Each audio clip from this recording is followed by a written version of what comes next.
දැන් බලන්න දීදාගන්න ප්‍රතික්‍රියා දීදාකරණය කියන්නේ එක ඔක්සිකරණාංකයෙන් පටන් ගන්න ඔක්සිකරණය දෙකම වෙන ප්‍රතික්‍රියාවලට.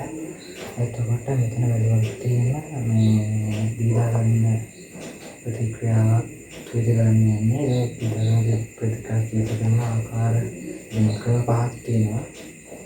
ක්‍රම පහක් පියවර පහක් තියෙනවා.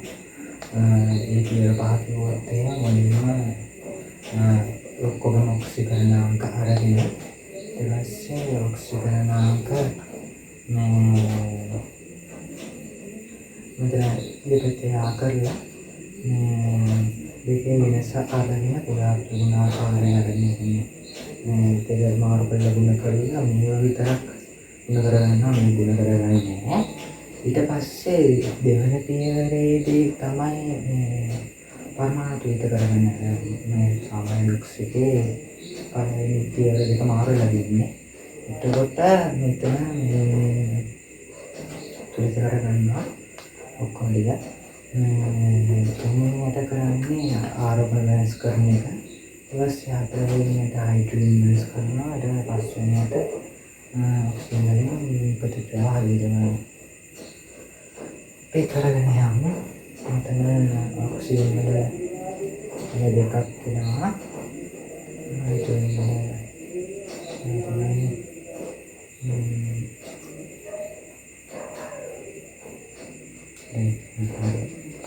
ඔක්සිජන් වල ධන දෙකක් තියෙනවා.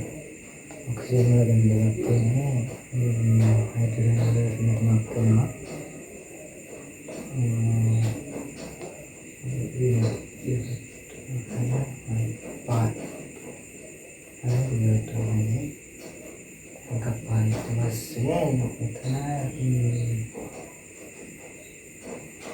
මේ ආකර ගන්නවා අපි.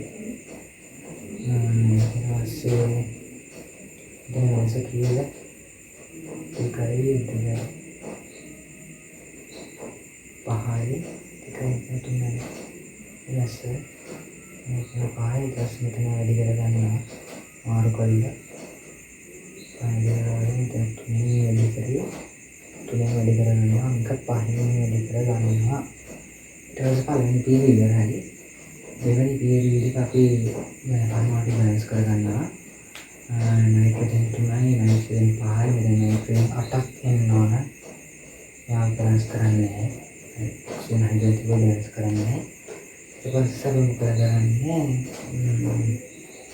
ආරෝපණ වෙනස් කරගන්න. ආරෝපණ වෙනස් කරගන්නේ මෙතන පස් වාරයක් දින 1 දින 5යි මෙතන ආරෝපණයක් නැහැ මේ පැත්තේ. ඊට පස්සේ ඒ හින්දා ඉන්නවයි. එතකොට H+ දාන්නේ ධන අඩු පැත්තට. එතකොට මෙතන 5 H+ එන්න ඕන. ආවට පස්සේ මේ අපි හයිඩ්‍රජන් වෙනස් කරගන්න යනවා. හයිඩ්‍රජන් වෙනස් කරනවා නම් මෙතන බලන්න ඕන. 3 9ක් තියෙනවා හයිඩ්‍රජන්. මෙතන තියෙනවා හයිඩ්‍රජන් 5ක්. මේ 5 14ක් ඔක්කොම තියෙනකොට හයිඩ්‍රජන් ඊට පස්සේ මෙතන දානවා ඔක්සිජන් 7. ඔක්සිජන් ජලය 7ක් දානවා. H2O 7ක් දානවා. 7ක් දානවා. ඊට පස්සේ බලමු ඔක්සිජන් ගෑස් දෙන්නේ. යනත් නැත්නම් කරන්න යනවා. මෙතන ඔක්සිජන් 7යි ඔක්සිජන් 8යි ඔක්සිජන් 15යි. ඔක්සිජන් 5යි 15යි කියන්නේ ඊළඟ ගන්න ප්‍රතික්‍රියාව වෙනස්.